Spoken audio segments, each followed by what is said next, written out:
Hello, welcome once again to the Nephew Show. As you know by now, I am Nephew. Stay tuned in here, Red State Talk Radio, for all of the good conservative talk, the best conservative talk network on the internet.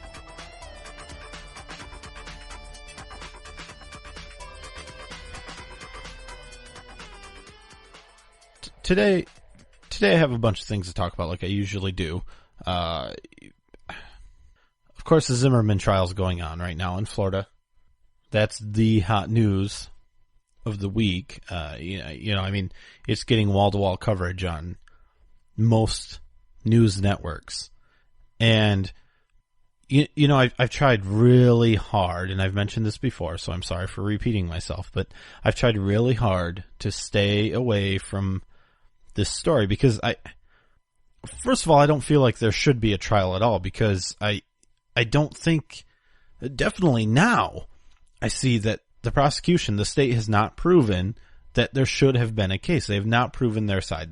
There's no way that they've proven beyond a reasonable doubt that George Zimmerman killed Trayvon Martin in cold blood with ill will or hatred. And even if there was a trial, even if George Zimmerman, this happened in Florida, George Zimmerman was arrested, was charged, as he was, but if he had been right after the shooting and not weeks later after public pressure got to the prosecutor, even then, I wouldn't have wanted to talk about this because it is really a local issue. Every death is tragic on some level. And of course, I wish the whole event hadn't happened, but it did. It's an issue to be handled in Florida. It shouldn't be national news. And why is it national news? It's national news because the people who have made a living on racial issues, Al Sharpton, those sorts, came out of the woodwork when they got wind of this, when a white Hispanic shot a poor little black kid, and they turned it into a race issue. And of course, undoubtedly, there will be emotion going along, going with that. That's going to bring people out that just either don't know any better or don't care to learn or what have you. And it's an emotional issue. When you turn something into an emotional issue, you stop having rational thought and you start getting all the craziness like the anti-Zimmerman protests that we're seeing. Like I said, I don't think that this really should be a national issue. It's crazy that it's getting so much coverage. I'm sure Zimmerman never expected that when it happened. I mean, he wasn't thinking about it. I wouldn't have been. You don't say, well, is this going to turn into something that's going to get me on, am I going to be able to go on Sean Hannity? Yeah, I don't think he was thinking that, but all of these people are just thrown into the spotlight. The jurors, the judge, the attorneys, they're all just thrown into the spotlight on a fairly common, murder trial that they happen every day, but you don't hear about many of them. Just the good ones, I guess, the ones that are good for ratings. And anything with a racial slant to it is good for ratings because you can use it to discredit an entire political party, right? I mean, Republicans are racist, isn't that? I mean, you didn't know that? That's what we've been told for years, so, and this falls right into it. I wonder if Zimmerman's a Republican. I don't know. I think I knew that once. I don't remember. I honestly don't. But so I'm not really going to talk about the trial. I have been following it.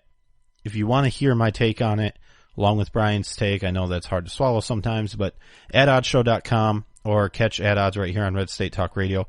We discussed it on our live show Thursday night, the 11th. You can catch it there.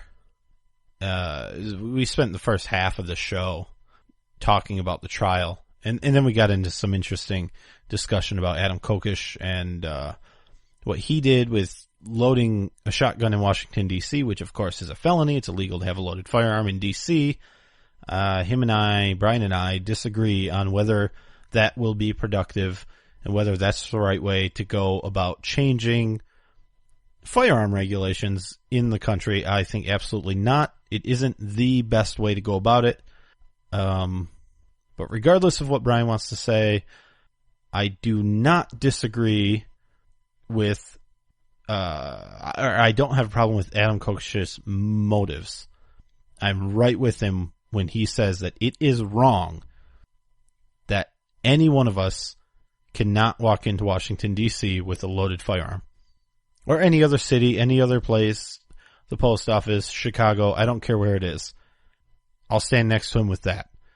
At this point, though, I will not stand next to him, and only him, in Washington, D.C. with a loaded firearm, thinking that you're going to make a difference, a positive difference, because like I was trying to say on At Odds, it's really easy to demonize one person, especially the person that you search their apartment and find illegal shrooms, mushrooms, drugs in the apartment, whether they're his or not. Look at how Zimmerman was demonized with no evidence. It's easy to do when you have platforms on 3 cable networks that you can use to just trash people and say what you want, and you don't get questioned. And that's the real issue. I think you need to be strategic about these things. I don't know all the answers, but I hope we'll get there. I do have hope that we will be able to make real change, a real positive movement on the liberty front, and start to take back the government. For one, vote better people into office. That's step number 1, and I think we can do that as long as we can try to avoid some of the cheating going on, with the IRS targeting people, targeting conservatives, targeting people that are on our side. Anyway, what I do want to say a couple things about the Zimmerman trial. I wanted to play an ad. They created a new public service announcement because, of course, there's worry that there will be riots if George Zimmerman is acquitted, because this was made such a racial issue. Even though everybody tries to say it's not racial, it was made into a racial issue. There's no way around that. There's no way to avoid it. This public service announcement, you may have heard this, but I want to play it. And I want to know if you were planning on rioting. So those of you out there that planned on rioting, if there was an acquittal, and I know you listen to my show, send me an email, talk@nathannephew.com. After you listen to this PSA, let me know if it changed your mind. Raise your voice. And not your hands. We need to stand together as one. No cuffs, no guns. Let's give violence a rest, because we can easily end up arrested. I know your patience will be tested, but law enforcement has your back. Let's back up and choose not to act up, and deputies are with us, so no need to act tough. Let it roll off your shoulders. It's water off your back. Don't lack composure, because in one instance it could be over. So let's make the choice to raise your voice and not your hands. I'm Sheriff Scott Israel, and law enforcement does have your back. Yeah. So that's from Broward County Sheriff's Office. Of course, that was the sheriff that you heard did. And they have your back. You remember those? I just remembered this, and I wish I had it ready to play, but this didn't come to me until just now. But do you remember the Barack Obama ads? The "We've got your back" ads during the election. It was funny because it seemed really backwards to most campaigns. It wasn't Obama saying he has the back of the people. It was some sheep saying that they have Obama's back. And really, it should go both ways, right? I mean, we should be able to work with the president. Quite frankly, we should be able to work with him doing very little to get in the way of individual liberty and people's right to, I don't know, pursue happiness. That phrase seems familiar to me. I'm not sure where that came from, but maybe one of you can let me know. But, of course, it almost seems like this administration has the back of maybe the people that might want to riot. I mean, we see the reports of the Department of Justice, the really small group of the DOJ that just kind of helped out on some of the anti-Zimmerman protests and kind of put some pressure on getting charges and charges brought up against George Zimmerman. And so we just see time and time again that this administration is just putting its... if I had a son, he'd look like Trayvon. Why are you even commenting on that? But then when the Black Panther Party is threatening people, you don't say anything. Speaking of having the backs of the wrong people, the immigration debate is going on. It's going to go on forever. Even if they pass a bill in another 10 years like clockwork, we will have to start the debate again and have amnesty again because we have another 11, 20, 30, 40, 50 million people here illegally because our immigration system is broken and we need a better one. And if Republicans want to win an election ever again in their lives, they need to pass immigration reform. There's an ad that I've been seeing. It's been playing on Fox News, and it's really annoying me. And I'm going to play it. I want to see if you can spot something that I might have a discrepancy with in this ad. It's called the Border Surge, the toughest border security plan ever passed by Congress. 700 miles of new fencing, 20,000 new Border Patrol agents, radar, night vision, even drones. Written with Border Patrol agents and supported by conservative leaders like Marco Rubio, Paul Ryan, and Jeb Bush. This is the tough border security America needs. Call Congress. Tell them to support the Border Surge. Tell them to pass conservative immigration reform. Wait, what was that? And supported by conservative leaders like Marco Rubio, Paul Ryan, and Jeb Bush. This. Really? So this has been playing on Fox News. This is from American Action Network. Obviously a group advocating for immigration reform. Something supported by conservative leaders like Marco Rubio. Okay. Paul Ryan. Yeah. Maybe not so much. And Jeb Bush. Jeb Bush.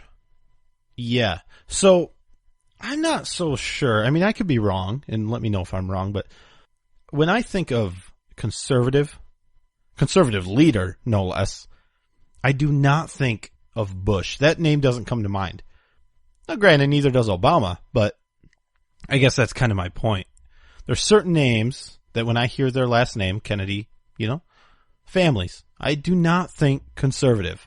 And Jeb Bush definitely falls into the category of not who I think of as a conservative leader that is strong enough that I really give a damn what he thinks about certain legislation. I know. Going to take a quick break. NathanNephew.com. Of course, stay right here on Red State Talk Radio.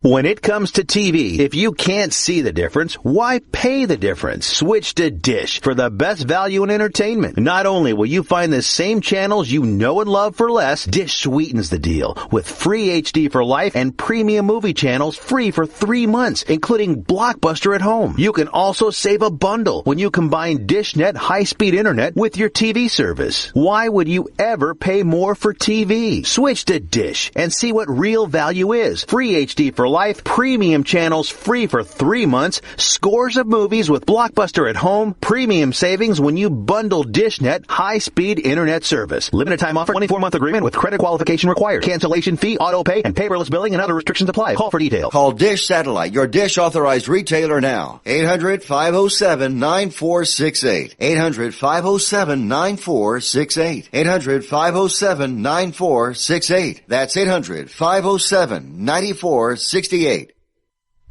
Red State Talk Radio is All American Talk Radio.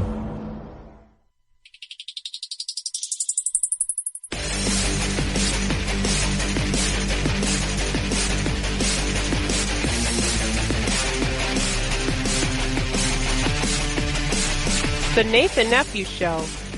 Somewhat unique. Somewhat unique? Yes, somewhat unique. All right, welcome back to the Nathan Nephew Show. I am, of course, Nathan Nephew. You know, it's funny because I've been having a hard time. I've been trying very hard to avoid the Zimmerman trial. I mentioned that earlier in the show. I've mentioned it on previous shows. Didn't want to talk about it at all. Now, I'm actually having a hard time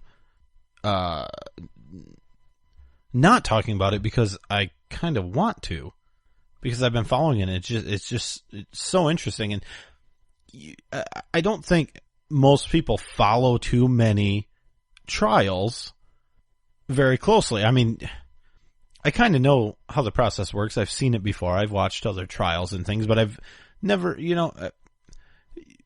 just see different things and procedures and the jury in and out and, how the closing arguments are set up and the debate over the rules that are going to be read to the jury. It's just fascinating.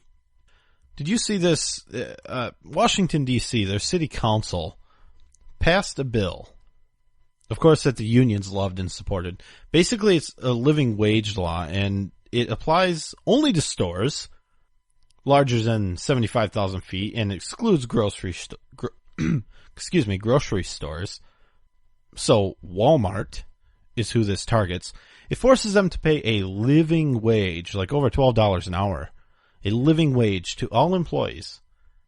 How in the world do you expect this to promote economic freedom, first of all, but progress?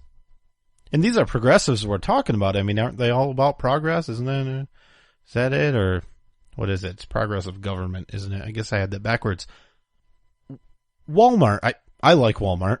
I don't shop there that often just because I don't.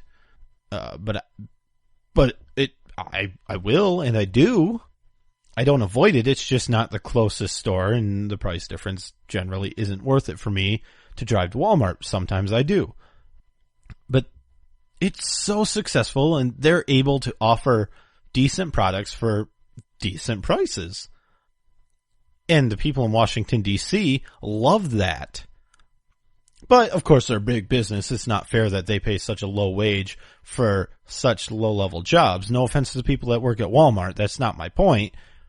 But I think companies and the market need to be able to determine wages, fair wages on their own, and that happens naturally if you let it.